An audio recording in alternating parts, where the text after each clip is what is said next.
Hello guys, my name is Jewel. 123rd day of my 365 days challenge. যেদিনের ব্লগটা share করছি সেদিন সানডে ছিল। সকালে উঠে স্নান করে নিয়ে পান্তা ভাত দিয়ে ব্রেকফাস্ট করে লিচু দেখছিলাম। হঠাৎ করে আমার বোনু বললো সাবানা থেকে তোর পার্সেল এসছে। তাই আমি ওকে বললাম তুই পার্সেলগুলো খুলে দেখা। তো আমি অর্ডার করেছিলাম অনেকগুলো সানগ্লাসেস, আর যেই পার্সটা মা খুলছে সেটাও আমি অর্ডার করেছিলাম। আর যে সানগ্লাসটা মা পরলো এখন, সেটা আমি মাকে মাদার্স ডে উপলক্ষে দিয়েছিলাম।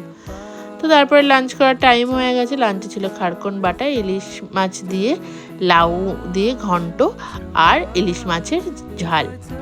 তারপরে একটু আইসক্রিম খেতে ইচ্ছা করছিল, তো আইসক্রিম বার করে খেলাম, কারণ সেদিন খুব গরম ছিল। ম্যাঙ্গো আইসক্রিম আমাদের ফ্রিজেই ছিল। তো সেটা খেতে খেতে বাইরে নাচের শ্যুট করছিল আমাদের জানলার বাইরে, তো সেটা দেখছিলাম। তো আইসক্রিম খাওয়ার পরে সন্ধে হয়ে গেছিলো। তো সন্ধেতে একটু সুইট কর্ন দিয়ে টিফিনটা করলাম। তারপরে